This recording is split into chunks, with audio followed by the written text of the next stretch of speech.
우리 오늘 은혜 받을 말씀은 이사야 5장 20절, 21절 2절 말씀입니다. 같이 함께 합독하겠습니다. 구약성경, 제 성경으로는 974페이지에 있습니다. 이사야 5장 20절, 21절입니다. 시작. 악을 선하다 하며 선을 악하다 하며 흑암으로 광명을 삼으며 광명으로 흑암을 삼으며 쓴 것으로 단 것을 삼으며 단 것으로 쓴 것을 삼는 자들은 화 있을진저 스스로 지혜롭다 하며 스스로 명철하다 하는 자들은 화 있을진저. 그 21절에 스스로 지혜롭다에다 밑줄 쳐놓고 이게 이성주의고, 스스로 명철하다 밑줄 쳐놓고 이게 합리주의입니다. 이성주의, 합리주의. 오늘 이 본문 말씀을 가지고 제목을 한번 읽어볼까요? 시작. 기준, 우리의 다림줄이라는 제목으로 은혜를 좀 나누려고 해요.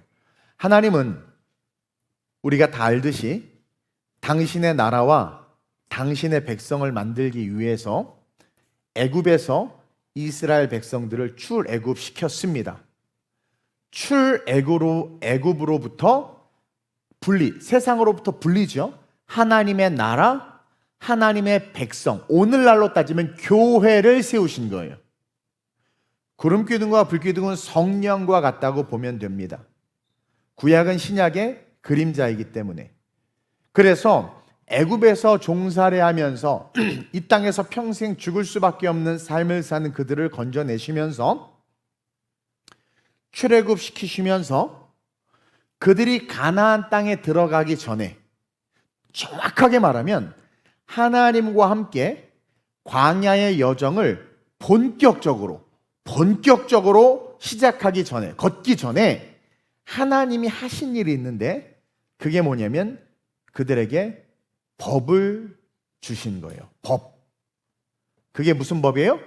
십계명입니다. 십계명. 광야를 그들과 함께 걷기로 작정하시고 본격적으로 걸으시기 직전에 그들에게 왜 이 십계명을 주셨을까요? 생각해 보셨어요? 답은 아는데 좀 이렇게 약간 안개에 가려 있죠. 왜 그들에게 함께 걷기 전에 법을 주셨냐면, 이제 너희들은 세상 사람들이 아니다. 맞아요, 틀려요? 몰라요? 세상 사람을 애굽에다 놔두지 왜 하나님이 그들을 불러내서 자기 백성 삼으신다고 그랬잖아. 찬양만 이쁘게 한다고 다 되는 게 아니에요. 말씀을 잘 알아야지. 오늘 완전히 훈련받은 무슨 아주 잘 훈련된 코러스들처럼 싱어들이 어쩜 이렇게 예쁘게 이렇게 잘 맞춰서 손을 따라 잘하는지 깜짝 놀랐네. 기분이 좋나 봐요. 나는 열받아 죽겠는데 오늘. 네. 어쨌든 하나님이 그들과 함께 광야를 걷기 전에 아주 의미 있는, 그리고 아주 중요한 일을 한 가지 시내산을 하셨는데, 그들에게 법을 주는 그 일, 그들에게 십계명을 주셨다는 거죠. 왜 그랬느냐? 이제 그들은 세상의 사람이 아니다. 너희들은 세상의 사람이 아니다. 너네들이 이제 나 하나님의 백성이다. 법이라는 게 뭡니까? 내가 지켜야 하고 내가 어디에 소속되어 있는지를 증명하는 겁니다. 저는 한국의 법에 영향을 받지 외국의 법에 영향을 받지 않아요. 내가 지금 이 나라 이 땅에서 대한민국 국민으로 살아가는데 미국 법, 아프리카 법에 영향을 받습니까? 아니죠. 이제 너네들은 내 나라 내 백성이 될 거기 때문에 내 법, 나의 법이 있어야 된다는 거예요. 즉 나의 기준이 너희의 기준이 되어야 된다. 그래서 그들에게 기준을 준 거예요. 오늘 설교 제목은 기준이죠. 기준.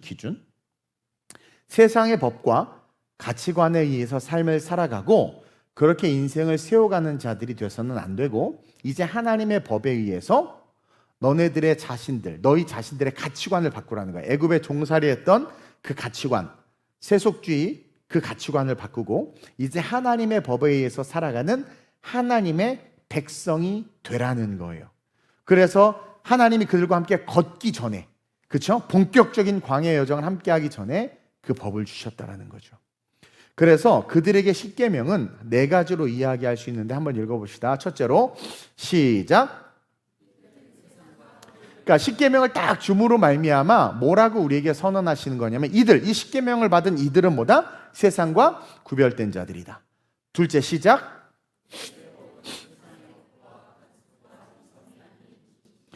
그래서 이제 앞으로 살아갈 때 송사가 일어나거나 어떤 문제가 일어날 때 그 뼈대가 되는 법은 애굽의 법이 아니라 이 십계명이라는 거예요. 세 번째 시작. 결론적으로 하나님의 법을 받은 이들은 하나님의 백성이라는 거죠. 그러면서 마지막으로 아주 무서운 의미가 내포되어 있는데 시작.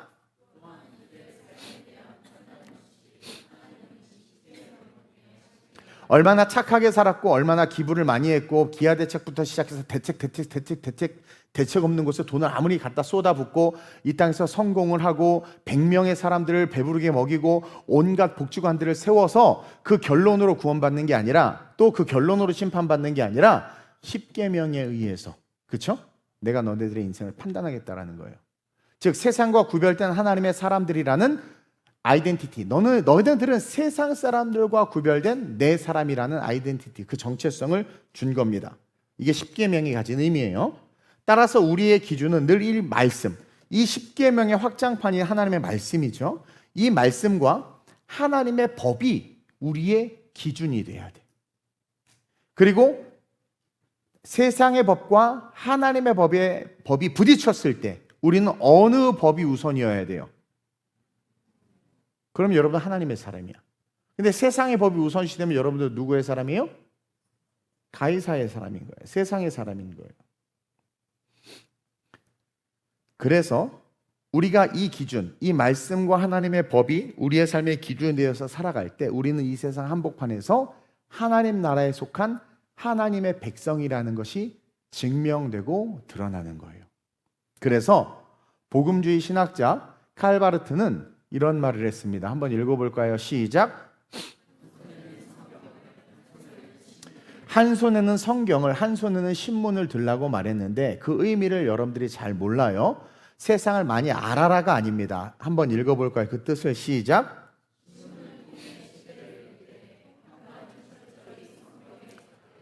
평가는 철저히 무슨 잣대로 하라?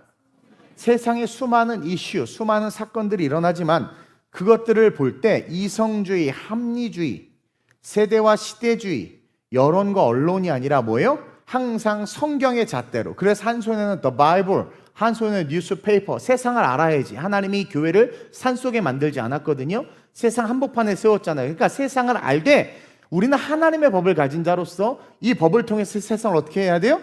볼 수 있고 판단할 수 있고 그 성경의 잣대로 평가할 수 있어야 된다는 거예요. 다시 말하면 하나님의 기준으로 죄다라고 말할 수 있는 거야. 그럼 그건 죄인 거야. 하나님의 기준으로 선하다 말할 수 있는 그건 선한 거예요. 사람들이 뭐라고 그래도 기준이 성경이 되어야 된다. 즉 세상 돌아가는 것을 크리스찬이 알아야 돼요, 몰라야 돼요?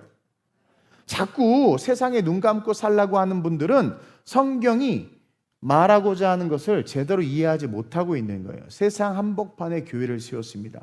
세상에 의해서 움직여지는 무지한 영혼들을 구원하기 위해서 우리 크리스천들은 세상을 알아야 되는 거예요.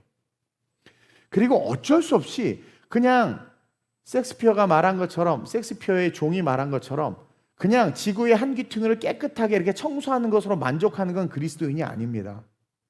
그냥 내가 그냥 겸손하게 살다 천국 가는 거는 어떻게 보면 기독교적 이기주의예요. 왜 그러냐? 그레이트 커미션, 지상 대위임령이 우리에게 부여됐어요. 모든 민족으로 제자를 삼아 아버지 아들과 성령 이름으로 세례를 주고 내가 너에게 분바 모두 가르쳐 지키게 하라. 이건 뭐예요? 지도자적인 삶을 살라는 겁니다. 그렇다고 뭐 대통령이 되라는 게 아니에요. 어느 곳에서든지 리더십을 드러내야 돼. 리더십을 드러내야 돼. 그리고 그 리더십을 드러낼 때 그 리더십의 기준이 뭐가 돼야 되는 거예요?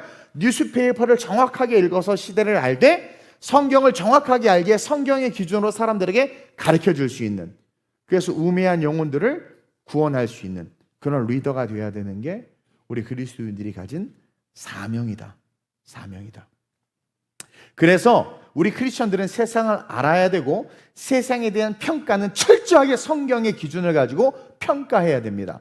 따라서 진짜 하나님의 백성이라면 악을 선하다고 할 수 있어요, 없어요? 없죠. 악인의 편에 설 수 있어요, 없어요? 내 아내와 남편이 악인의 편에 서 있어. 근데 아내가 남편이니까 내가 그들과 같은 편에 선다. 하나님의 사람 아닙니다. 누가 내 부모고 누가 내 형제냐? 예수님이 그랬어요. 아무리 친척이고 가족이어도 우리 그리스도인들은 말씀의 기준에 서 있는 자들은 악을 따를 수 있어요? 없어요? 없습니다. 그러나 이성주의는 뭐라고 말합니까? 가족이잖아. 그래도 네 남편이 네 아내잖아. 합리적으로 생각해봐. 선을 긋는 게 맞아? 그런 이성주의, 합리주의가 원칙주의를 무너뜨리는 세상이 지금의 이 세상이다. 저는 리더십 공부를 많이 하고 리더십 책을 많이 읽었는데 제가 읽은 리더십 책 중에서 가장 탁월하고 나에게 영감을 준 책이 프린시플 리더십에 대한 책이에요. 프린시플, 원칙 중심의 리더십. 누구도 공격 못합니다. 원칙을 가지고 리더십을 드러내면 누구도 공격을 못해요. 왜? 원칙, 프린시플로 이끌었기 때문에. 근데 온갖 이성주의, 합리주의, 편법으로 리더십을 발휘하니까 사방팔방에서 화전, 불화살을 쏠 수 있고 그 불화살을 맞으니까 어떻게 되는 거예요? 아픈 거야. 원칙 중심의 리더십, 바이블, 성경을 기준으로 한 프린시플의 리더십을 가진 자들은 악을 선하다고 할 수 없습니다. 아무리 다수결, 아무리 상황이 아무리 어떠한다 한다 할지라도 그 상황이 뭘 못 이깁니까? 말씀을 이길 수가 없는 겁니다. 아무리 이유와 아무리 뭐가 타당해도 그 악인이 말씀을 이길 수가 없는 거예요. 따라서 진짜 하나님의 백성은 악을 악하다 말할 수 있고 선을 선하다 말할 수 있어야 되는 겁니다. 여러분, 하나님 없는 자유는요, 원칙 없는 자유는요, 자유가 아닙니다. 저주입니다. 원칙이 없는 자유, 원칙이 없어. 내 마음대로 해도 되지. 막 식당에서 막 떠들어. 내 마음이야, 내 자유야. 그런 어떤 원칙, 프린시플이 없는 자유라고 말하는 그 자유를 사람들이 누리고 그것을 허용하기 시작하면서 나타나는 사회현상은 혼란과 혼돈과 불편함과 더러움으로 가득해질 수밖에 없어요. 하나님 없는 자유는 자유가 아닙니다. 저주고 혼돈이고 죽음이에요. 죽음. 여러분, 기차가 선로 위를 달릴 때 자유롭게 달릴 수 있는 겁니다. 물론 왜 선로는 이렇게 돼 있어? 이쪽으로 갔으면 좋겠는데 뭐 다시 꺾어서 만들면 돼. 근데 중요한 건 선로 위에 있어야 기차는 자유로울 수 있어요. 선로를 벗어나서는 단 1도 달릴 수 없습니다. 여러분, 하나님의 기준을 잃어버린 성도들의 삶은 하나님이 주시는 자유, 그 축복을 단 1도 누릴 수 없어요. 벌어지는 현상을 하나님의 관점으로 생각도 못해. 어떤 사건을 하나님의 관점으로 바라볼 수가 없어요. 무지하고 무능력해지거든요. 기준 안에 있을 때, 선로 위에 있을 때 진리를 알지 진리가 너희를 자유케 한다. 진정한 자유를 누릴 수 있는 겁니다. 따라서 우리 크리스천들은 모든 일을 바라볼 때 반드시 레일 위에서, the Bible, 말씀 위에서, 말씀이란 이 법 앞에서 모든 것을 바라보고 볼 수 있어야 돼요. 아멘? 저는 이번 6.3 지방선거 결과와 그 과정을 보면서 정말 참담했습니다. 내가 잠시를 뛰어가고 싶은 걸 간신히 참았네. 속이 뒤집어지는데. 여러분, 다른 그 어떤 것보다 기준이 없고 원칙이 없이 벌어지는 모든 사건을 가만히 보니까 하나같이 이성주의와 합리주의로 일관된 모습을 보여주고 있어. 정치인들부터 시작해서 언론과 모든 것들이 이성주의와 합리주의. 그러니까 그 안에 대한민국 헌법이라는 프린시플, 원칙도 보이지 않아. 선거법이라는 법의 원칙도 보이지 않아. 그 원칙을 다 무시한 채 인간의 이성과 합리로 그 모든 벌어지는 사건을 대하는 거예요. 그래서 참담함을 느꼈습니다. 여러분, 세상에서 법이 무너지는 건 하나님 나라에서 하나님의 법이 무너지는 것과 별반 다르지 않아요. 하나님의 법이 무너지면 하나님의 백성들은 심판을 받았던 것처럼 세상의 법이 무너지면 세상은 혼란과 혼돈과 어둠으로 가득 찰 수밖에 없습니다. 하나님의 법이 무너진 곳에는 하나님의 심판이 있습니다. 세상의 법이 무너진 곳에는 뭐예요? 그 세상에 종말이 있는 거예요. 멸망이 있는 거예요. 무릇 선거는 그 기준이 명확하고 무조건 선거법대로 해야 되는 아주 중요하고 엄중한 국민의 권리잖아요. 법이 있단 말이에요. 선거법. 그렇죠? 근데 그 법이 원칙이 하나도 지켜지지 않고 인간의 이성과 합리적인 판단으로 결정하고 처리하는 것을 보면서 대한민국은 끝났다라는 생각을 했어요. 참정권이 박탈됐는데 무감각해. 법조인들도 무감각하고 정치인들도 무감각해. 법적 기준이 있는데 뭐라고 말하냐면 인간의 이성과 합리를 가지고 10시까지 투표 연장합시다. 그래 버리는 거야. 법으로 6시부터 6시까지인데 그냥 인간의 이성과 생각으로 그냥 10시까지 하지 뭐. 불법을 아무렇지 않게 말하고 또 받아들여. 그렇죠? 그리고 지구 역사상 개표를 보면서 투표를 하는 천국이 벌어져요. 개표를 하면서 투표를 해. 나는 이걸 찍고 싶은데 내가 아무리 찍어도 안 될 것 같네. 에이, 포기. 그렇죠? 와, 좀 보니까 막상 해. 와, 여기 막 선동해서 또 막 이걸 찍자고 할 수 있는 말이 안 되는 거잖아요. 그렇죠?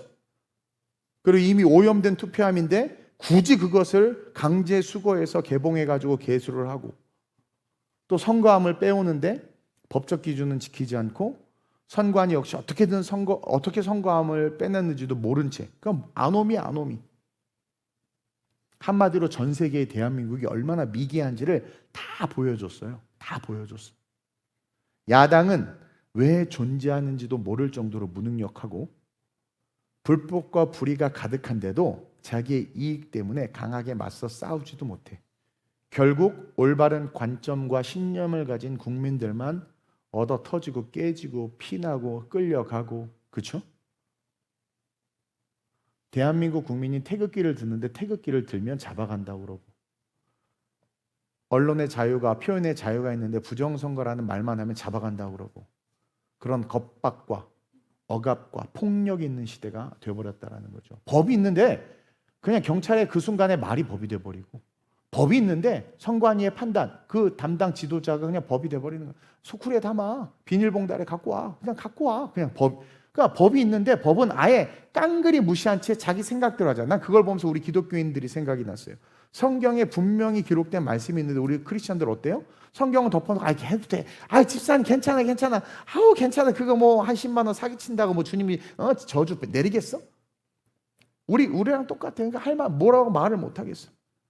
툭하면 여러분들의 자의로 이성으로 해석해서 예배 빠지고 이성으로 자의로 해석해서 11조 안 하고 이성으로 자의로 해석해서 합리주의로 해석해서 지금은 봉사할 때가 아니라고 그러고 원칙을 잃어버린 채 이성과 합리가 기준이 돼서 그렇게 살아가고 있지 않냐라는 거예요. 그러니까 우리가 세상에 기준이 되지도 못하고 세상의 어둠에 대해서 어둠이라고 말할 수 있는 처지가 아니에요. 우리가 지금. 어쨌든 이 대한민국은요. 그렇죠? 올바른 청년들과 국민들만 욕먹고 무시당하는 괴상한 나라가 돼버렸고 대한민국을 지탱하고 있는 최소한의 기준조차 그 법조차 증발해버린 상태가 된 것을 제가 보고 좀 열이 받았습니다.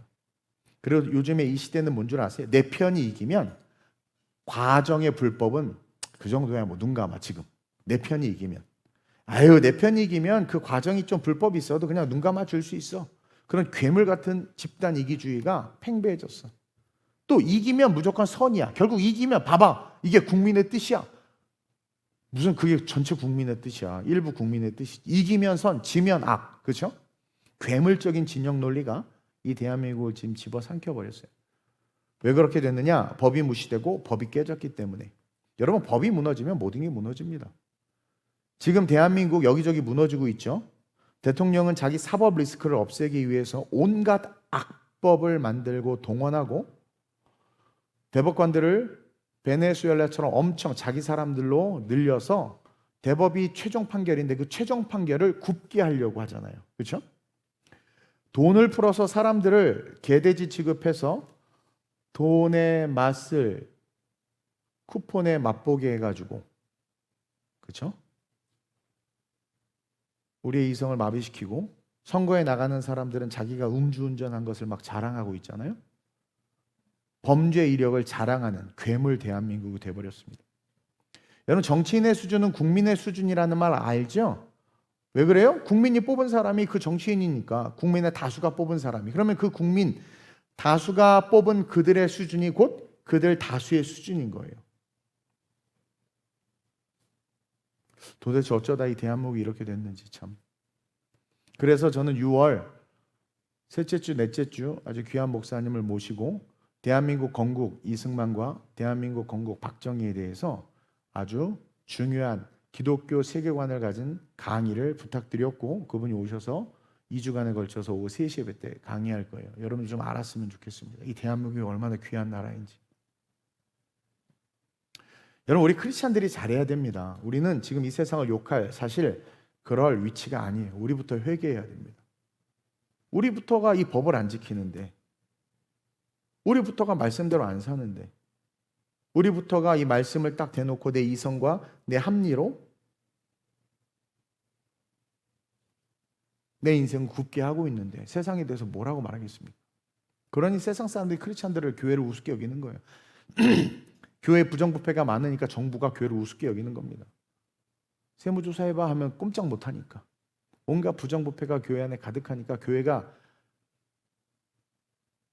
큰 소리를 못 내고, 특히 대형 교회들 뭔 문제가 그렇게 많은지 아무 말도 못하는 이런 초라하고 어처구니 없는 시대가 되어버렸어요. 예전에는 엘리야 한 사람이 그냥 아합을 두렵고 떨게 만들었는데 지금은 성도가 10,000명, 20,000명, 100,000명 이런 교회가 정치인들을 두렵게 하기는커녕 정치인들에게 아부하는, 10만 명을 뒤에 두고 아부하는 시대가 되어버렸어요. 이런 미친 시대가 되어버렸다는 거죠. 제가 오늘 여러분들이 드리고 싶은 말씀은 우리가 다시 라이즈 업 스탠드업 해야 된다는 거예요. 다시 말하면 우리 크리스찬들이 기준을 말씀으로 바로 세우는 그 훈련을 다시 시작하고, 그래서 우리 크리스찬들이 빛이 되면 하나님은 그 한 사람을 통해서 천을 이루고 약한 자를 통해서 강국을 이룬다고 말씀하셨기 때문에 우리가 다시 말씀의 기준으로 일어나야 된다. 근데 왜 일어나야 되느냐? 또 뉴스페이퍼를 잡으라고 하잖아요. 세상을 알아야 돼요. 그러니까 그 세상을 알기에 세상이 이러니까 내가 기준으로 바로 서야 되겠다. 그리고 그것을 통해서 바로 설 때 하나님이 일하신다. 이 원칙을 가지고 오늘 말씀 속에서 여러분들이 도전받았으면 좋겠습니다. 여러분, 첫째로 왜 우리가 말씀의 기준에 다시 서야 하는가? 시작.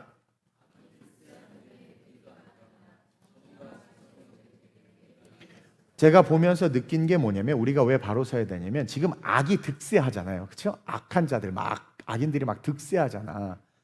아니, 교육부 장관은 교육에 뭔가 전공이 교육이고 교육을 알고 교육에 대한 분명한 철학이 있고 이런 사람이 나와야 되는데 뭐 이상한 놈들이 막 교육부 장관하다 나오고 있고, 정치인들의 수준이 뭐 지금, 나는 이번에 서울시장 그 토론하는 걸 보면서 완전 코미디 프로를 보는 줄 알았어요. 근데 표가 그렇게 많이 나온 걸 보고 놀랬어. 국민의 수준이 정말, 그러니까 정치인들이 우리를 개돼지로 보겠어. 근데요, 그렇게 악인들이 득세하는 걸 보면서 악인들이 많아지는 게 위기가 아니에요. 왜냐하면 세상은 다 악인들입니다. 옆 사람 보세요. 이 악인, 저 악인, 최악인, 박악인, 김악인, 다 우리 다 악한 자들이. 문제는 뭐냐면 악이 득세하는 게 위기가 아니라 정의, 하나님이 이 땅에 정의로 세워주신 그 정의들이 재정이 되는 게 위기예요. 정의가 리디파인, 재정이 되는 겁니다. 이게 되게 심각한 거예요. 오늘 본문에서 이사야가 뭐라고 고발하냐면, 사람들에 대해서 어떻게 고발합니까? 사람들이 악을 선하다라고 말해요. 이게 재정입니다. 즉 악에 대한 정의가 사람들에 의해서 재정의 되고 있는 거예요.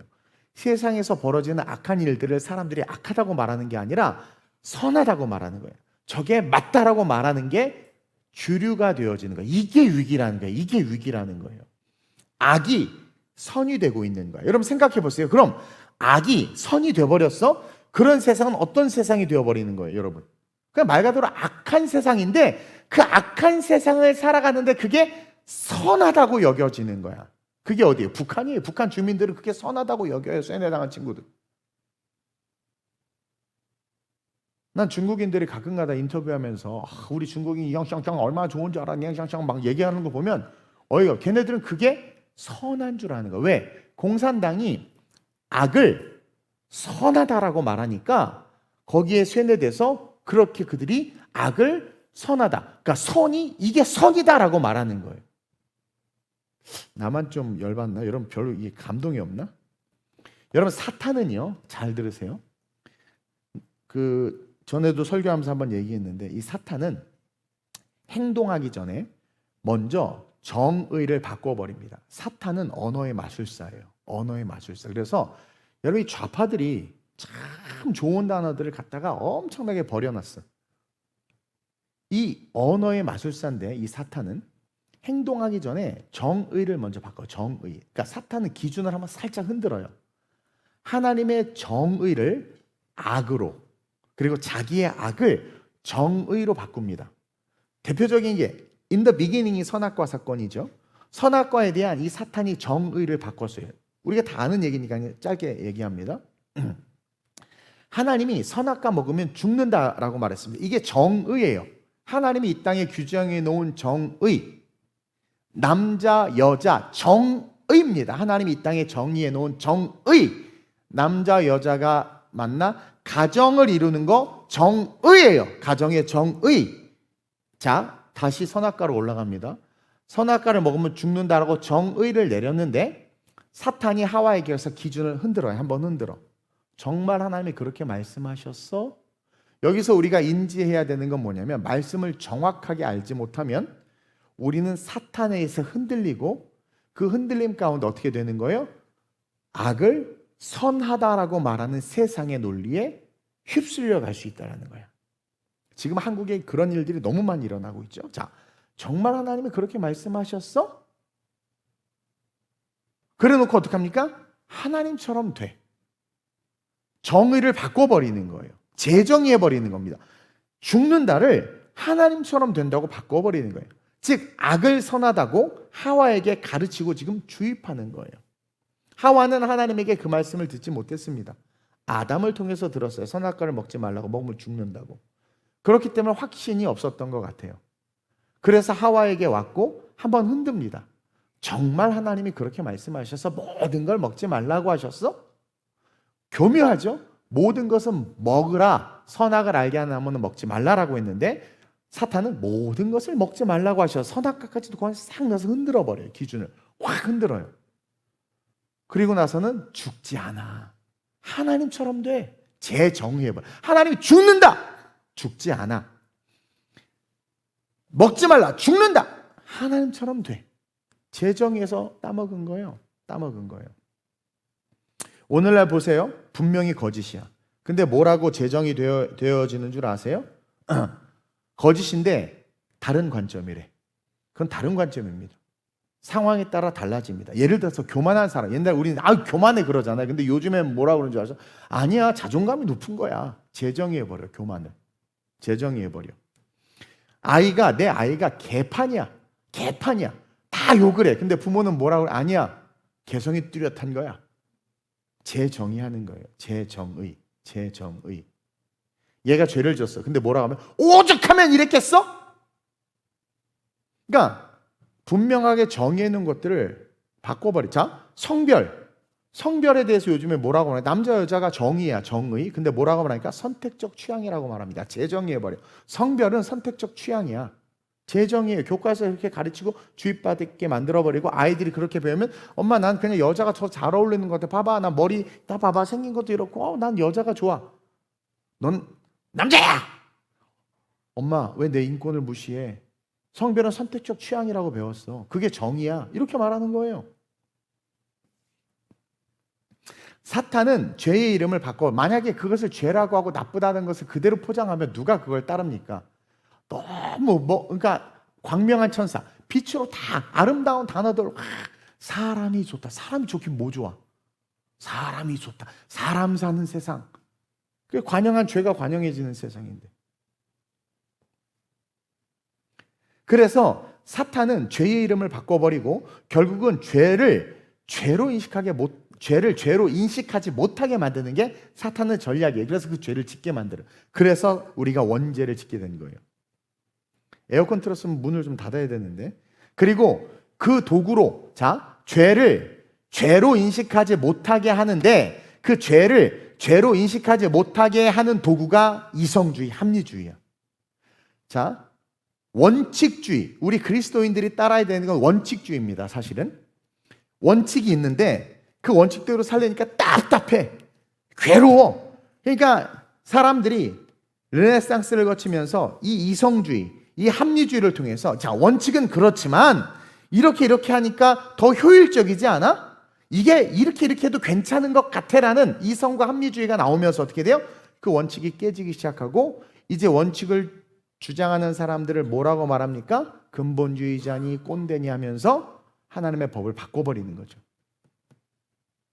그래서 마귀가 쓰는 게 이성주의, 합리주의입니다. 그래서 이성주의자들은 신이 없다고 결국은 결론을 내리잖아. 우리는 신본주의, 원칙주의의 말씀주의여야 하는데 사탄은 그것을 이성주의, 합리주의로 제정해요. 꼭 예배를 이렇게 드려야 돼? 꼭 11조 해야 돼? 그러니까 이성이 발동하는 거예요. 합리적으로 생각해 보는 거죠. 근데 그 이성과 합리는 전적 타락한 존재에게 있어서 타락의 열매거든요. 그러니까 우리는 완전히 타락했기 때문에 하나님이 길을 열어주지 않으면 구원의 길을 발견을 못해요. 따라서 인간이 하는 모든 것들은 악하거든요. 근데 그 악한 것에서 선한 것을 발견할 수 있도록 말씀을 딱 주신 거란 말이에요. 그러면 우리는 원칙주의, 말씀주의로 가야 사는 거예요. 이게 선이란 말이에요. 근데도 불구하고 이 말씀을 주셨는데도 이 말씀을 우리가 우리의 타락한 이성과 또 상황화라는 그 상황 속에서의 합리주의를 가지고 재해석하고 판단하면서 결국 한국교회와 성도들의 신앙이 타락해버렸다는 거죠. 그래서 정의를 재정의해버리고 정의에 대해서는 어리석고 진부하고 낡은 거라고 그렇게 말하는 거예요. 보세요. 아침 6시부터 오후 6시까지가 투표 시간이고 선거법에 명시되어 있어요. 근데 투표용지가 부족하고 사람들이 줄 서고 불평불만이 많으니까 번호표를 나눠주면서 용지 올 때까지 기다리라고 6시가 넘으니까 괜찮습니다. 우리 10시까지 투표합시다. 이성적으로, 합리적으로. 그게 맞는 거야. 맞다고 생각이 들어. 우리 다 그래요. 근데 법을 딱 선거법을 펼쳐보면 위법이야. 아니 기분이 나쁘세요 여러분 내 말에? 맞아요 틀려. 위법이잖아. 근데 그 법을 어기면서 합리주의와 이성주의를 가지고 지금 어떻게 해요? 그리고 뭐라고 말하냐면 어차피 투표해봐야 결과는 바뀌지 않아. 그러니까 조용히 하라는 거야. 국민의 참정권이 침해를 당하는 사건인데 어차피 결론은 바뀌지 않으니까 합리적으로 생각해봐. 니네들이 2,000명 투표한다고 뭐 바뀌어? 야 합리적으로 생각해. 그러니까 조용히 그냥 결론이 났으니까 그냥 넘어가자. 그러니까 법이 필요 없는 세상이 되어버리는 거예요. 법을 자신의 이성과 합리주의로 어기고 있는 거죠. 이것들이 이렇게 하나씩 무너지면서 뭐가 문제냐? 영적으로 사탄의 진들이 계속 여러분 사탄의 진은 한번 딱 뿌리를 내리잖아요. 뜯어내기가 너무 힘들어요. 오죽하면 귀신 하나 쫓아냈더니 7명 더 악한 귀신을 데리고 와서 그 사람을 점유했겠습니까? 안 뺏기겠다라는 거야. 한 번 뚫리잖아요. 그 뚫린 곳에 하나님의 나라를 세우지 않잖아요. 성령이 임하지 않잖아요. 주인을 그리스도로 모시지 않잖아요. 악한 귀신 7을 데리고 온다는 것은 여러분 성경 말씀을 통전적으로 이해해야 됩니다. 우리가 악을 허용하고 그 악에 대해서 침묵하면 귀신은 더 악한 7 귀신을 데려 그걸 점령해버린단 말이에요.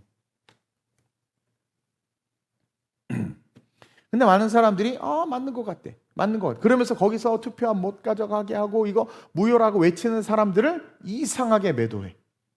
경찰들도 아주 나쁘게 보고 언론이 그렇게 조작하고 정신 나간 국회의원은 아주 안 좋은 표현을 쓰고 법을 지키자고 그들은 다 법을 지키자고 말하는 거예요. 법을 지키자고. 근데 강제로 뜯어내서 법을 지들이 막 어겨. 참관인과 함께 투표함을 옮겨야 되는데 어린이용 주황색 스쿨버스 타고 와가지고 봉고차 타고 와서 뭐 스쿨버스 옮기는 것처럼 몰래 옮겼잖아요. 그리고 선거관리위원이 법적으로 동승하고 같이 해야 되는데 심지어는 장동혁도 못 들어가게 하고 짬짬이 지들끼리 했잖아. 왜?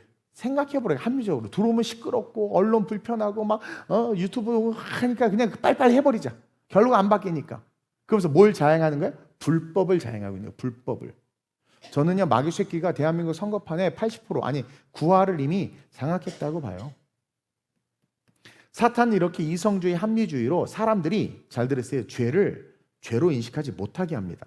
합리와 이성으로 그럴 수 있지. 그래야 돼. 그렇게 해도 돼. 그렇게 인식을 시키고 이것을 통해서 마취된 사람들은요 자신의 이성을 근거로 합리적 판단을 했기 때문에 그렇죠? 이게 맞아. 근데 뭘 망각하고 있냐면 법을 어겼다라는 것을 망각하고 있는 거야. 법을 어겼다. 그게 사탄의 전략이에요. 그래서 우리를 지옥 가게 만드는 겁니다. 즉 노아 시대에 멸망했던 자들 그렇죠? 그리고 사사시대에 다 하나님께서 그들을 멸할 수밖에 없었던 상황처럼 내가 기준이 되게 자기 소견에 좋을 대로 행했다고 그러죠. 내가 기준이 되게 만들어버렸어요, 사탄. 우리가 다 법전이에요. 우리가 다 개개인이 법이야. 그게 20절이에요. 보세요. 앞부분을 한번 천천히 읽어보세요. 시작. 악을 선하다 하며 선을 악하다 하며. 여러분, 사람들이 말하는데 악을 선하다고 하고 선을 악하다고 말해. 그럼 이 워딩에서 뭐가 느껴져요? 가만히 보세요. 악을 선하다 하고 선을 악하다고 한다는 건 뭐예요? 나에게 이익이 되면 모든 게 선하다. 이게 사타니즘입니다. 이게 사타니즘이에요. 왜 그러느냐? 잘 들으세요. 사탄이 처음에 천사였습니다. 하나님을 찬양하는, 하나님의 보석으로 옷을 입힌 가장 아름다운 천사였어요. 근데 어느 날 하나님처럼 되고 싶어. 천사도 자유의지가 있습니다. 그래서 하나님처럼 되고 싶어 하늘 보좌를 찬탄하려고 했어요. 그러다 하나님 앞에 걸려서 쫓겨나게 됐죠. 그럼 어떻게 해야 돼? 우리가 생각했을 때 회개해야 되잖아. 근데 어떻게 합니까? 원망과 불평과 분노를 가지고 이 땅에 떨어져서 그 하나님에 대한, 자기가 잘못했잖아. 하나님 보좌를 찬탈하려고 했는데, 근데 왜 나를? 내가 그동안 하나님 앞에 한 게 얼만데? 내가 그동안 교회에 헌금한 게 얼만데? 내가 그동안 주를 위해 선시는 게 얼만데? 왜 내가 뭐가 틀렸는데? 왜 나는 그 자리에 앉으면 안 돼? 막 그러면서 분노해하는 거야. 하나님이 법인데 그 법이 깨지면서 자기가 하나님을 대적해서 그 자리를 찬탈하려고 한 그 죄값, 그 죄에 대한 인식은 잊은 채 분노에 치밀어서 하와를 유혹시켜서 타락시키고 지금까지 막 그렇게 하고 있는 거야. 그러니까 죄값으로 떨어졌는데, 그렇죠? 그러면서 계속해서 하나님을 대적하고 교회와 믿는 자들을 대적하고 죽이려고 하는 그 하나님, 그 일을 하고 있는 그 사탄의 그 심리가 뭐예요? 자기가 하늘 보좌를 찬탈하려고 했던 일이 그렇게 나쁜 일이 아니었다라는 거예요. 그럴 수도 있지. 나름 선한 거예요. 왜? 나 그 자리에 한번 앉아보면 안 돼? 최소 24년. 왜? 내가 설교하면 안 돼? 여기 와. 내가 이놈식이 막 때렸더니 나를 때려. 내 철회하면 이렇게 은혜롭게 인도하고 내가 막 옛날 차량 찾는 얼마나 힘들었는데 나를 두들겨 패고 막 이럴 수 있어? 아니, 쥐가 감히 강단에서 설교를 하려고 한다고 하는데, 예를 들면, 근데 그 죄에 대한 인식과 회개를 하지 못한 채 계속 분해하는 거예요. 그러니까 오늘날 한국 성도들이 설교를 들어, 이 정치판에 오염된 사람들은요, 설교를 들어도 그 설교의 본질을 못 듣고 왜 내가 생각하는 걸 틀렸다고 우리 목사님 말하고 왜 저렇게 설교하셔? 그렇게 정치 얘기하자면 때 죽어라 정치 얘기하셔. 청개구리를 삶아 드셨나 봐. 막 우리 교구에서 계속 나한테 요구해. 목사님 제발 좀 그 입 좀 꼬매버리라고. 우리 교구 전선에 바늘과 실 들고 와가지고 막. 근데 설교 준비를 하다 보면 원고가 이렇게 가 자꾸. 어떡하지? 여러분, 사타니즘은 뭐냐면 자기가 한 게 죄라고 인식을 못합니다. 대법원에서 분명히 유죄 판결을 받았는데 그것을 강제적으로 힘으로 없애려고 하는 것 자체가 보면 죄가 아니라고 인식하는 거죠. 그렇죠? 그러니까 이게 사타니즘이에요. 사타니즘. 자기가 죄를 지은 것에 대한 죄성을 자각하지 못하는 자, 구원이 없는 자입니다. 그래서 지금까지도 계속해서 하나님을 대적하고 교회를 공격하고 죽이려고 하는 거예요. 왜냐하면 이미 이 사탄은 정의가 재정이 된 게 주입됐어.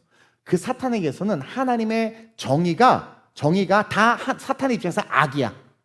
그리고 그 하나님이 정의라고 말한 것의 반대, 그게 정의야. 그러니까 하와에게 안 죽어! 먹어! 하나님처럼 될 수 있어! 그래서 모든 사람들 지금 하나님처럼 되게 만들어서 선악을 다 판단하게 만들었어. 자유, 이성과 합리로, 이성주의로, 막 합리주의로 다 할 수 있어. 이렇게 만들어버린 거예요.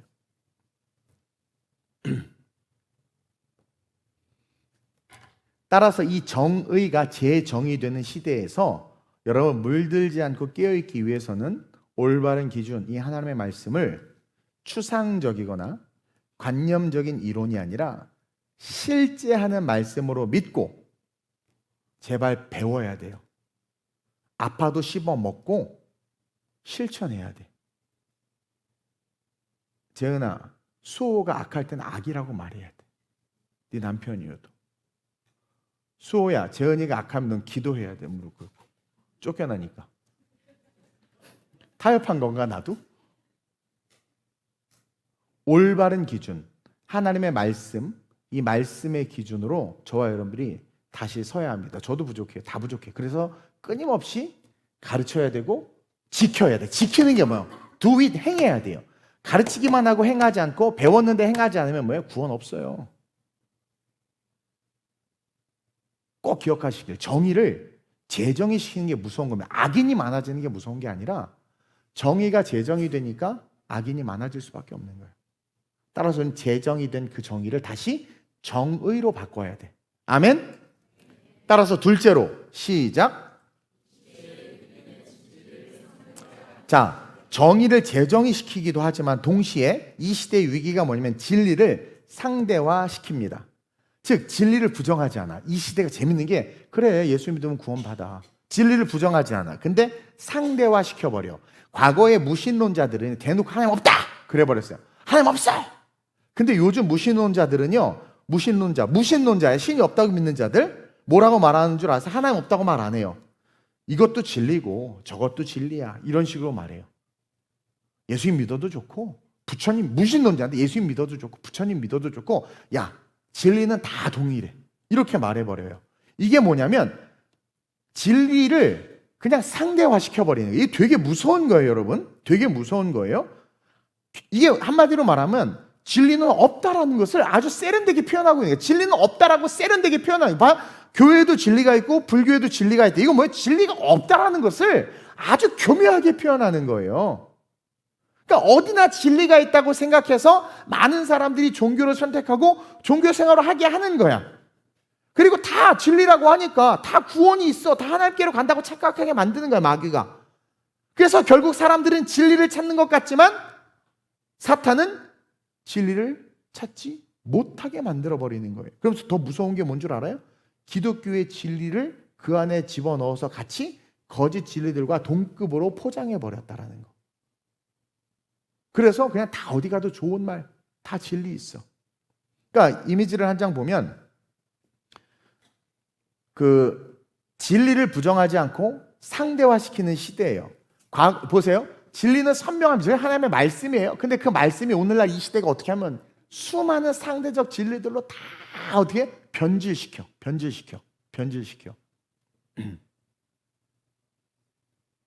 결론은 뭐예요? 진짜 진리를 사라지게 만드는 게 사탄의 목적이다.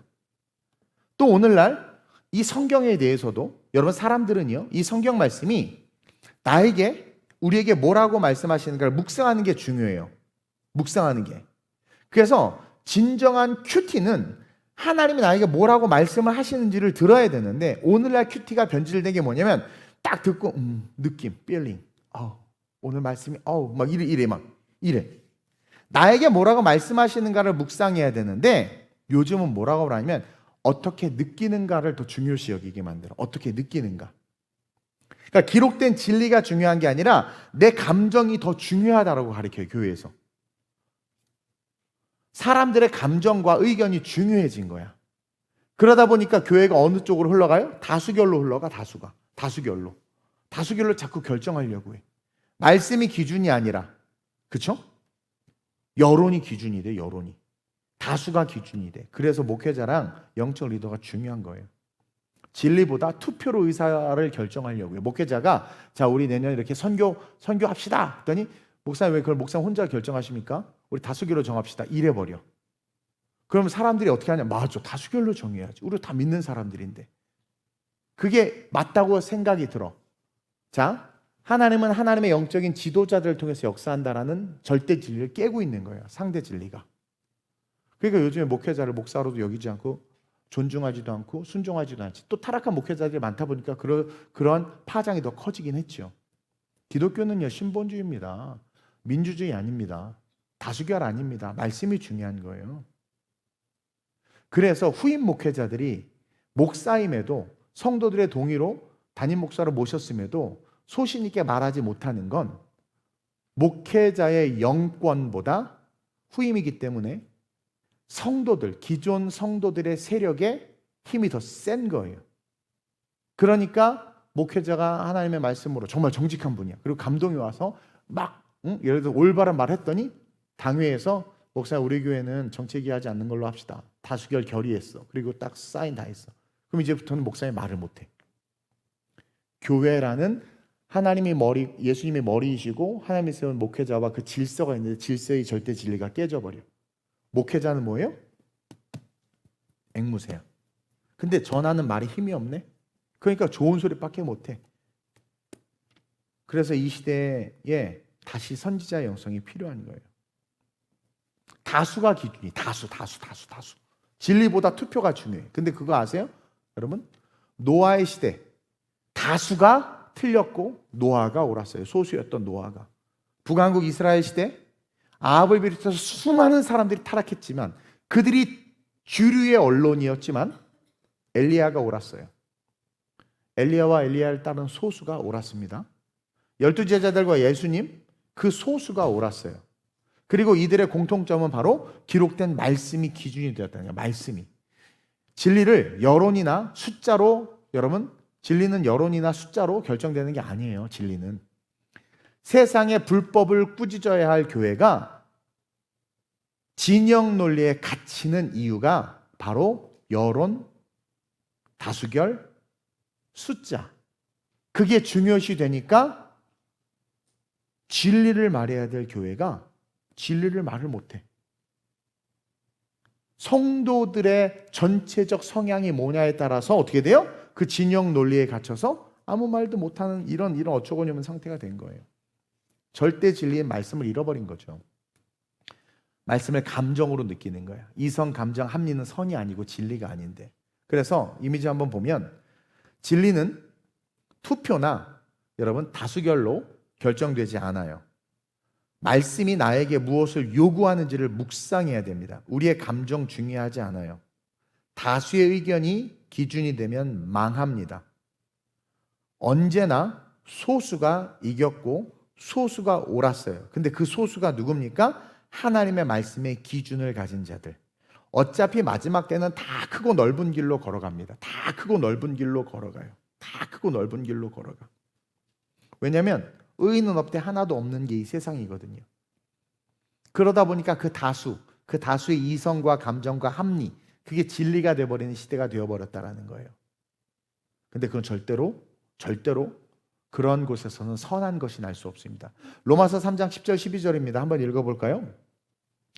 로마서 화면 3장 10절 12절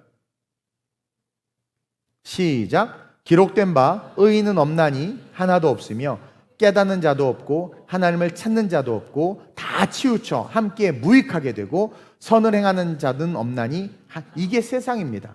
결국 다 무익하게 됩니다.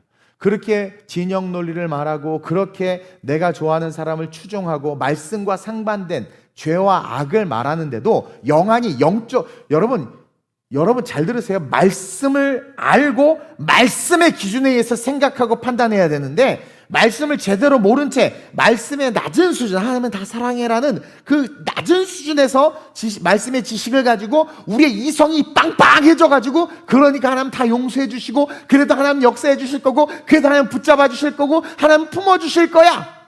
그게 우리를 망하게 하는 게 그 망하게. 그게 뭐예요? 모두 무익하게 된다라고 바울이 이야기하는 그게. 다 치우쳐서 함께 무익하게 되는 거예요. 그러면 하나님이 그런 조그만 죄 지은 거 다 이해해 주시고 다 용서해 주시고 다 해주셔야지. 아니 등을 열심히 준비했는데 기름 준비 못했다고 천국에 안 들여보내. 이게 하나님이에요? 그럼 우리는 열받지. 근데 우리는 여러분들 뭐예요? 조금 알고 그래도 다 용서하시고 다 사랑하시고 다 하나님 그래도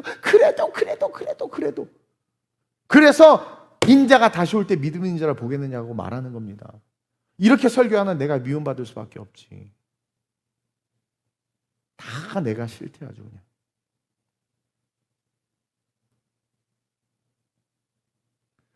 자기 살리고 구원받게 하려고 하는데. 교회와 성도는요, 선지자의 영성과 메시지를 회복해야 됩니다. 그러기 위해서 우리는 늘 자신을 향해서 세상을 향해 여론을 향해 이 다림줄을 달아봐야 돼. 그래서 제가 기준 다림줄이라고 말하는 거예요. 아모스 선지자가 하나님께서 이스라엘 백성 사이에 갑자기 다림줄을 내리는 걸 딱 환상을 보여주는 거예요. 이스라엘 백성들을 심판하는데 용서해달라고 살려달라고 하나님의 백성인데 하나님 심판하시겠다는 거예요. 근데 왜 심판하냐? 하나님 다림줄을 딱 보여줘. 그러면서 심판받을 수밖에 없다. 아니 나름 열심히 이스라엘 백성은 살았어. 말씀 지키고 유월절 지키고. 아모스 7장 7절 8절 볼까요? 시작. 또 내게 보이신 것이 이러하니라. 다림줄을 가지고 쌓은 담 곁에 주께서 손에 다림줄을 잡고 서셨더니 여호와께서 내게 이르시되 아모스야 내가 무엇을 보느냐? 내가 대답하되 다림줄이니이다. 주께서 이르시되 내가 다림줄을 내 백성 이스라엘 가운데 두고 다시는 용서하지 아니하리니. 그들이 자칭 얇은 성경의 지식을 가지고 온갖 올바름을 말해. 그게 뭐예요? 자칭 올바름이야. 그게 이제 정치적 올바름이야. 정치적 올바름. 아, 목사님 그렇게 설교하면 저 소수인권이 얼마나 상처받습니까? 그렇게 얘기하면 너무나 저 사람이 아파하지 않아요? 그 정치적인 올바름이야. 근데 하나님은 다림줄을 딱 내려본다 이거야. 다림줄을. 그러면서 용서하지 않겠다라는 거야. 이게 뭐냐면 이 다림줄이 그 벽이, 그 건물의 벽이 똑바로 세워졌는지를 확인하는 줄이에요. 그래서 줄을 달아가지고 선을 탁 내리면 중력에 의해서 그 추가 딱 올바로 서. 그럼 선이 일자로 쫙 쓴단 말이에요. 그리고 벽에다 딱 갖다 대봐. 벽이 똑바로 세워졌으면 다림줄과 벽이 딱 하나가 돼. 근데 벽이 기울어졌으면 다림줄 사이에 이렇게 각도가 나와. 이미지 한번 볼까요? 이 각도가 생긴단 말입니다. 이스라엘 백성들을 향해서 하나님께서 다림줄을 딱 내리셨어. 그렇죠? 근데 이 벽하고 벽이 이렇게 올곧게 서 있어야 되는데 기울어진 거야. 진리에서 기울어진 거죠. 자기 소견에 좋을 대로 판단하고 좋을 대로 행동하고 좋을 대로 자기가 소를 제물로 드릴 수 있는 물질적인 능력이 있음에도 비둘기를 사서 맨날 제사를 드리는 거야. 그리고 자기가 사업을 하는 데 있어서 약자를 돌봐야 되는데 눈에 맨날 보이는 그 약자를 멸시하고 천대하는 거야. 구약시대에. 그럼 자기는 하나님의 백성이라고 말해. 주님을 사랑한다고 말해. 그러면서 죄를 자꾸 짓고 죄인의 편에서 죄인을 뽑아 죄인에게 투표하고 죄인을 옳다고 막 말하는 거야. 그러니까 하나님이 어때? 다림줄을 딱 내려보는 거야. 너 자꾸 네가 옳다고 말하는데 봐봐. 내 기준에 의해서 너 봐봐.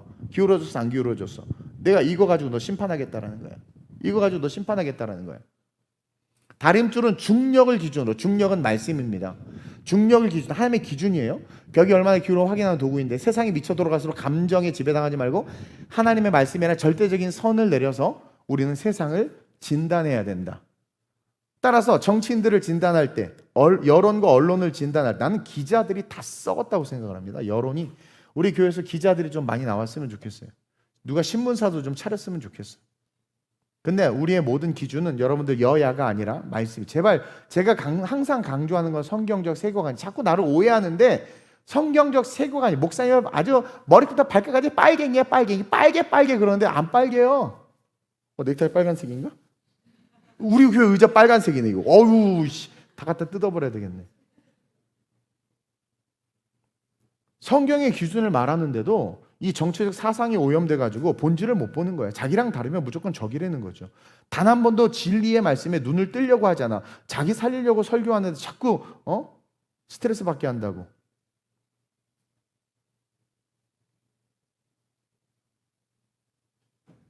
그래서 말씀에 비추어 내 편의 악도, 내 사랑하는 사람의 악도 악이라고 말할 수 있는 용기가 있어야 된다는 거예요. 선지자 봐 이스라엘 백성에서 얼마나 악하다고 말했습니까? 하나님이 자기 백성을 해서 악하다고 말했단 말이에요. 그렇게 사랑하는 백성인데. 왜? 악하다고 해야 돌이킬 수 있으니까. 그 악이라고 말해줘야 그게 악인 줄 아니까. 왜? 살리려고. 그래서 다림줄을 내려서 아모스에게 보여준 거예요. 아모스, 내 노랫소리를 내 앞에서 그칠지어다. 내 비파소리도 그쳐. 예배가 타락하고 다 타락했단 말이에요. 근데 이스라엘 백성은 타락한 줄도 모르고 예배하고 제사 드렸단 말이에요. 그러니까 다름줄로 우리 스스로를 향해서도 이 다름줄을 내려봐야 된다라는 거예요. 다름줄을 내려봐야 된다라는 거예요. 그래서 내려봤더니 악이네. 내려봤더니 나 스스로에게도 해보는 거예요. 기울여져서 바로 잡아야지. 그래야 나도 살고 가족도 살고 생명을 얻으니까. 이 나라 내 사랑하는 이 대한민국, 내가 사랑하는 사람들이 살 수 있는 유일한 방법은 우리가 이 세상 향해서 이 추가 달린 이 다림줄을 세상 가운데 내려야 돼. 다시 말해 우리가 다림줄이 돼야 돼. 보여줄 수 있어야 돼. 옳은 것은 옳고 그른 것은 그르다라고 말해야 됩니다. 아무리 내가 좋아하는 사람도 악을 행하고 악하면 악하다고 말해야 돼요. 악하잖아. 대통령 악하잖아. 그걸 왜 자꾸 나한테 뭐라고 그래요? 아니 악한 걸 악하다고 그러지 지금 뭐라고 그래?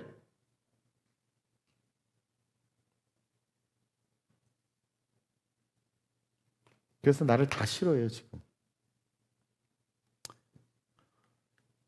결론적으로 우리는 마지막으로 어디로 나가야 되느냐? 중보의 자리로 나가야 됩니다. 중보의 자리로 마지막으로. 여러분, 인간은 선거함을 빼돌리고 부정선거도 저지르고 정치적 야합을 하면서 표를 뺏을 수 있지만 그거 아세요? 하나님의 선거함, 하나님의 기도함은 누구도 뺏어갈 수 없습니다. 그렇죠? 그래서 내 이미지를 만들어 봤어. 누구도 빼앗을 수 없는 하나님의 거룩한 투표함, 저 기도함. 그렇죠? 여러분, 거리에서 많은 분들이 외치고 있습니다. 근데 그거 아시죠? 외치는 많은 분들이 지금 대부분 크리스찬이라는 거. Most all 크리스찬입니다. 외쳐야 돼요. 정말 필요합니다. 외치지 않는데 어떻게 듣겠습니까? 근데 외치는 것보다 더 중요한 게 있습니다. 광장에서 불을 향해서 빛을 발하며 외치는 동시에 반드시 기도의 자리에 나가야 돼. 그래서 변하지 않는 하나님의 그 마음, 그것을 품고 우리는 기도해야 됩니다. 기도. 기도하지 않고 외치는 외침은 공허해질 수 있고 무능력해질 수 있습니다. 우리의 기도는 사탄이 못 뺏어갑니다. 우리의 기도는 하늘의 황금 대접에 쌓인다고 요한계시록에 기록되어 있어요. 그리고 기도가 딱 쌓이면 기도의 그릇이 기울어져서 어떻게 돼? 그게 응답된다고 그랬어요. 응답된다고. 언제 기울어집니까? 가득 차야 기울어집니다.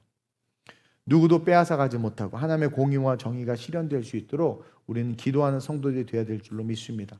오늘 본문 20절에 보면 이렇게 있어요. 하반절에 흑암으로 광명을 삼으며 광명으로 흑암을 삼으며 쓴 것으로 단 것을 삼으며 단 것으로 쓴 것을 삼는, 그렇죠? 그러한 자들, 이 가짜들, 이 가짜 세상, 이 세상에서 아니 어떻게 흑암을 광명으로 삼을까? 그러니까 흑암, 어둠인데 이게 빛이야. 거짓이고 죄인데 이게 맞아. 나는 그 국회의원 대통령도 음주운전했어. 나도 음주운전했어. 그러니까 여러분 나 뽑아야 돼. 이렇게 말하는 여자 봤죠? 뉴스에 나온 거. 그 미친 거 아닙니까?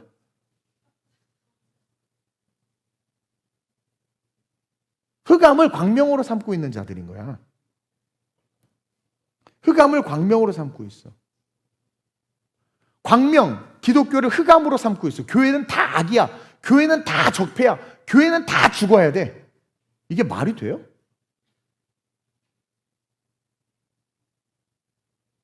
쓴 것, 돈 몇 푼 주는 것을 단 것으로 삼어. 여러분 그 쓴 거 우리 다음 세대들이 갚아야 될 돈이 얼마인 줄 아십니까, 여러분 지금? 그 정말 단 것, 열심히 일하고 성실하게 살아가는 그 삶이 진짜 단 건데 그것을 쓴 것으로 하면 일할 필요 없어. 노조들 보세요, 노조들. 노란봉투법은 비성경적입니다.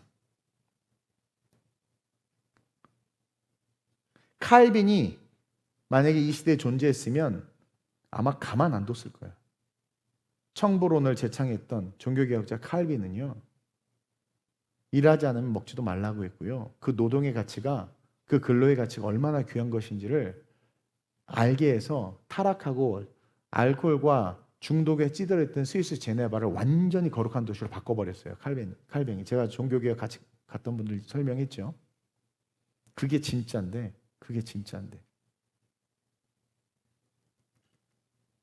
기생하는 아니 삼성이 뭐 공익실현을 위해서 또 돈을 푼다는 말이 있다고 하더라고. 이게 뭡니까 지금 공산주의예요 여기가 지금? 그리고 왜 태극기를 못 들게 해? 여러분 이상하지 않아요? 왜? 흑암을 광명 삼았기 때문에 그래요. 흑암을, 광명이 태극기인데 광명을 흑암 삼아, 태극기를 흑암 삼고, 그렇죠? 이런 세상이에요, 이런 세상. 우리가 어떻게 이겨? 우리 힘으로 못 이겨요. 봐봐, 힘으로 다 막아도 못 이겨. 지금 공권 얘기고 뭐고 다 못 이겨. 검사들은 잘리거나 옷 벗고 나오면 변호사를 할 수 있어요. 돈을 벌 일이 많아요. 경찰은요, 잘리면 끝이야. 그래서 검찰을 없애고 경찰에게 힘을 준 것은 경찰을 자기 하수인으로 부리기 위한 정치적 메커니즘이 있는 겁니다. 그래서 경찰은 따를 수밖에 없어. 잘리면 끝이거든.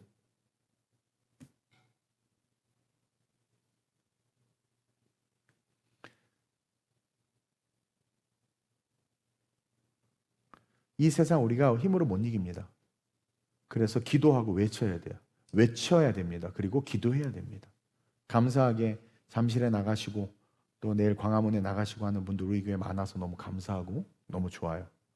그리고 기도하는 종들이 있어서 너무 좋고, 악인들이 아무리 세상을 흔들고 법을 바꾸고 기준을 오염시켜도 여러분 하나님의 기준은 변하지 않아요. 세상이 뭐라고 말해도 말씀 1.1획도 바꿀 수 없어요. 우리는 이 변하지 않는 이 말씀을 가슴에 품어야 합니다. 그리고 나라와 민족을 위해서 이 땅의 교회를 위해서 기도해야 돼요. 진심으로 기도해야 돼요. 그러면 하나님께서 반드시 이 대한민국을 살리고 회복시키고 또 악인들을 멸하실 거라고 저는 믿습니다. 내가 좋아하는 목사님이 그냥 영적이라 하기보다 시대를 분별하는 지식으로 이야기를 해주셨는데 공감하는 부분이 좀 있어요.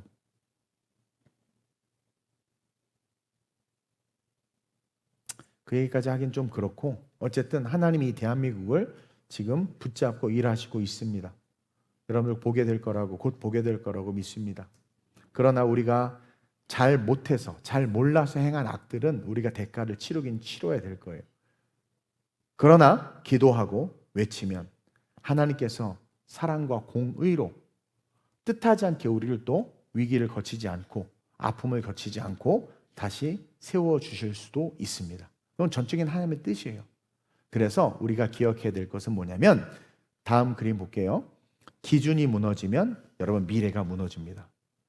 지금 사법이 무너지면 우리 다음 세대 그 미래 다 무너집니다. 기준이 무너지면 미래가 무너져요. 그러나 하나님의 말씀에 선 사람들은요, 마태복음 24장에 나와 있는 말씀이죠. 시대가 흔들려도 주초를 반석 위에 뒀기 때문에 절대로 흔들리지 않아요. 따라서 우리는 말씀의 반석 위에서 무릎 꿇고 기도하고 나가서 외치고, 또 정의를 재정의하는 사탄의 그 계략을 알기에 재정의된 그것을 다시 정의로 바꾸는, 흑암을 광명으로 삼고 있는 자들에게 그것이 흑암이다라는 것을 가르쳐주고, 광명을 흑암으로 여기는 자들에게 아니 이게 진짜 광명이야, 이게 진짜 구원이야 라는 것을 알려주고, 얄팍한 하나님은 사랑이야 라는 얄팍한 일만 하는 그 성경의 지식으로 모두를 품고 모두와 함께 해야 된다라고 말하는 범신론, 그게 범신론이에요. 거기서 범신론 나온 거야, 기독교에서 다. 그러한 자들에게 말씀의 깊은 곳으로 들어가 다림줄을 내려서 그 신앙을 진단하여 하나님 앞에 그 기울어진 신앙이 바로 설 수 있도록 그렇게 삶을, 세상을 아름답게 바꿔가는 우리 더 글로벌 처치 모든 성도들이 됐으면 좋겠습니다. 결론입니다.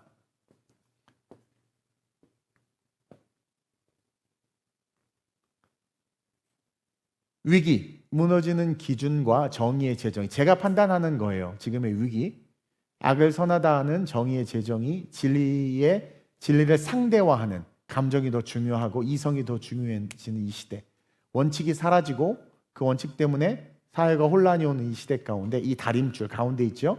이 다림줄을 딱 내려서 여러분들 우리 먼저 회복됐으면 좋겠습니다. 말씀의 다림줄로 우리 각자가 각자의 신앙, 왜냐면 우리 교회 안에 분열이 있을 수가 없어요. 안 그래요? 우리 안에 어떻게 다름이 있을 수 있습니까? 한 성경 한 예수를 믿는데 어떻게 다름이 있을 수 있어요? 이단이 아닌 이상 다름이 있을 수 없거든요. 근데 지금 다르단 말이에요. 왜 다를까? 그래서 여러분들이 다림줄을 내려보라는 거예요. 이성주의, 합리주의를 빼버리고 절대주의, 원칙주의로 가서 다림줄을 내려보세요. 다림줄을 내려보세요. 그래서 하나님의 말씀에 여러분들 스스로를 비춰보고, 내 편이 악일 때 그냥 내 편이니까 숨겨주고 감싸주는 게 악이라고 가르쳐서 구원해야 되잖아요. 그렇죠? 그러면서 기도하고 외치고 기도하고 외치고, 그러므로 말미암아 하나님께서 일하실 수 있도록, 이 대한민국이 살아날 수 있도록 그렇게 하나님 앞에 쓰임받는 그런 성도들이 됐으면 좋겠습니다. 우리 이 시간에 한번 고백해 볼까요?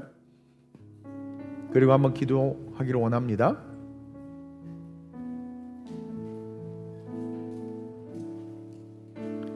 말씀 앞에서 경외함으로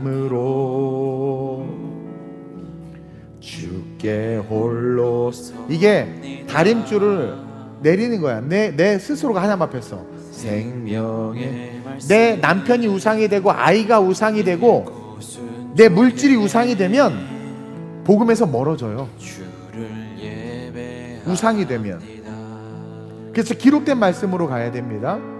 기록된 말씀 힘이 있어서 진리로 우리 자유케 하며 거룩한 말씀 세세 영원히 복음이 되어 아멘. 말씀하신 오늘 21절에 스스로 지혜롭다 하며 스스로 명철하다 하는 자들은 화 있을진저. 스스로 지혜롭다, 스스로 명철하다, 이성주의, 합리주의로 자기의 죄를 바라보지 못하고 자기를 말씀에 비춰보지 못하는 자들 화 있다고 그랬어요. 이 찬양 다시 한번 고백하면서 말씀 앞에 나를 비춰볼 수 있도록 나의 이성과 합리주의를 뽑아달라고, 화가 아니라 그래서 복을 받는 내가 될 수 있게 해달라고 그렇게 기도하면서 다시 한번 찬양하길 원합니다. 말씀 앞에서, 말씀 앞에서 경외함으로 주께 홀로 서 말씀 앞에 혼자 서세요. 가족이고 뭐고 필요 없어요. 생명의 말씀 내가 살아야 가족이 사는 거예요. 주를 예배합니다. 힘이 있는 건 기록된 말씀입니다. 기록된 말씀 힘이 있어 이성은 힘이 없어요. 진리로 우리 거룩해 하며 거룩한 말씀 세세 영원히 복음이 되어 우리 기도하며 고백합니다. 하나님 말씀에 두려워 떨기를 원합니다. 하나님 말씀에 두려워 떠는 자, 그 말씀에 생명을 거는 자, 한 사람 찾으시는 주님의 약속을 믿어. 아멘. 하나님 말씀에 운명을 거는 사느냐 죽느냐가 중요한 게 아니에요. 순종하며 주를 따라가느냐 따라가지 않느냐가 중요한 겁니다. 영원한 하나님 나라 이뤄갈 주의 교회여, 이 하나님 말씀에 두려워 떠는 자, 하나님 말씀 다림줄을 내리기를 원합니다. 다림줄을 내리기를 원합니다. 그 말씀에 생명을 거는 자, 한 사람 찾으시는 주님의 약속을 믿어.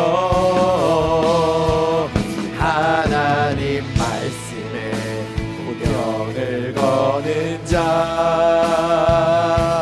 순종하며 주 따라가는 자, 영원한 하나님 나라.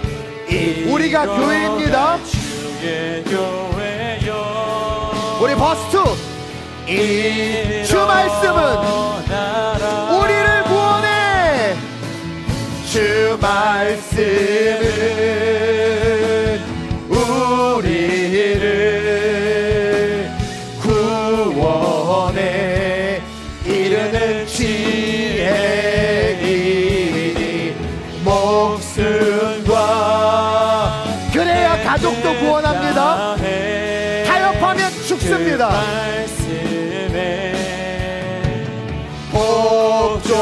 복종하라. 우리 한 키 높여서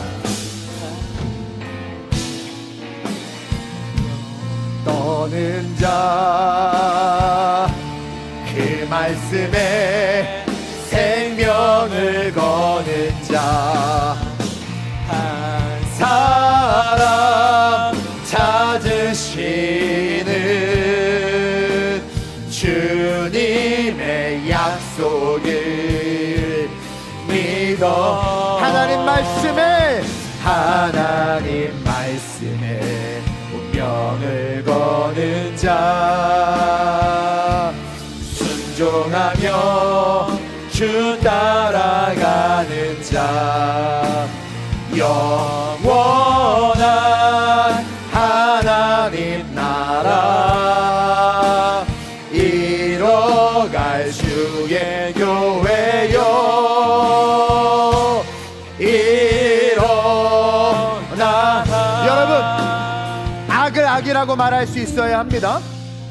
대통령 죄인인 거 사실입니다. 부정선거 사방에 널려 있습니다. 잘못된 법안들, 차별금지법을 비롯하여 여러 악법들 만들려고 하는 것 사실입니다. 교회를 대적하는 거 사실입니다. 하나님이 창조한 가정을 파괴하고 남녀의 성별을 하나님이 규정했는데 그것을 파괴하는 악한 짓들을 하고 있는 거 사실입니다. 악을 악이라고 말할 수 있어야 바꿀 수 있습니다. 온갖 정의를 재정의시키고 있는 게 이 시대의 악입니다. 사타니즘입니다. 하나님이 죽는다고 했는데 죽지 않는다고 재정의했습니다. 여러분들 악에게 재정의 당하고 있지 않습니까? 우리 스스로에게 다름줄을 내려야 합니다. 불법이 가득합니다. 이번에 선거 잘못됐습니다. 인정해야 합니다. 불법입니다. 선관위 악으로 가득합니다. 사실입니다. 인정해야 합니다. 하나님의 법을 어깁니다. 교회를 적폐 세력으로 몰고 있습니다. 이거 사실입니다. 교회를 없애려고 하고 있습니다. 그들은 악입니다. 악을 악이라고 말하지 못한 이유가 뭡니까? 우리가 그것을 정확하게 다시 제정이 된 것을 정의할 때 하나님의 역사와 생명의 역사들이 나타날 수 있습니다. 저는 이번 투표 때 감사했던 게 뭐냐면 출구조사, 심지어 악한 방송인 MBC에서조차도 20대들, 30대들이 오세훈 시장을 엄청 많이 찍었다고 그래요. 그렇죠? 자유민주주의를 추구하는 거죠. 저는 거기에 소망을 봅니다. 젊은이들이 현수막을 들고 60대, 70대, 70대, 80대 할아버지들, 죄송하다고 할머니들, 우리가 몰랐었다고, 이제 우리가 싸우겠다고. 저는 너무나도 바람직한 일이라고 생각합니다. 여러분, 기독교는요, 종교 개혁을 비롯해서 잘못된 거대 세력을 향해서 끊임없이 프로테스탄트 저항했습니다. 그게 기독교입니다. 우리가 침묵하면 다 죽기 때문입니다. 나라도 죽고요, 가족도 죽고요, 남편도 죽고요, 자식도 죽고요, 다 죽습니다. 대한민국도 죽습니다. 외쳐야 합니다. 성경적 세계관을 가지고 외쳐야 돼. 다름줄을 우리에게 먼저 내려봐야 됩니다. 우리 스스로가 잘못된 삶을 살면서 외치면 그 외침이 힘이 없고 결국은 적들의 공격에 빌미를 줄 수 있습니다. 오늘 이 시간 회개와 함께 우리의 스스로의 삶을 다름줄에 비추어 보고 우리의 삶이 하나님의 말씀의 정의 앞으로 바로 설 수 있게 되도록 먼저 기도합시다. 그리고 동시에 우리가 이 세상의 악을 보고 침묵하지 말게 해달라고, 이 관영한 악 가운데 우리가 진리의 말씀을 외칠 수 있게 해달라고, 외치는 것에만 그치는 것이 아니라 기도의 그 능력을 가지고 외칠 수 있게 해달라고, 내가 하나님 나라와 민족을 위해서 교회를 위해서 기도하는 자 되게 하시고 거리에 나가서 외치는 자 되게 하사 악을 악이라고 세상 사람들이 알 수 있도록, 빛을 발할 수 있도록 나를 써달라고, 우리 교회를 써달라고, 우리의 다음 세대들이 정의와 공의를 세상에 말할 수 있는 자들 될 수 있게 해달라고. 여러분, 악에 눈 감지 마시길 바랍니다. 우리가 눈 감는 순간 그냥 죽는 겁니다. 한국교회가 위기 속에 있습니다. 비겁한 목회자들과 교회들이 너무나 많은 이 세상을 살아가고 있습니다. 이 악한 이 시대 한복판에서 하나님, 우리가 기준, 하나님의 정의, 하나님의 말씀 앞에 바로 설 수 있게 해달라고, 나를 써달라고, 오직 말씀의 능력을 믿기에 그 말씀으로 교회와 나라를 살려달라고, 이 시간 성령의 감화 감동을 통하여 주님을 세 번 부르고 합심으로 전심으로 나와 나라와 민족과 교회를 기도합니다. 주여!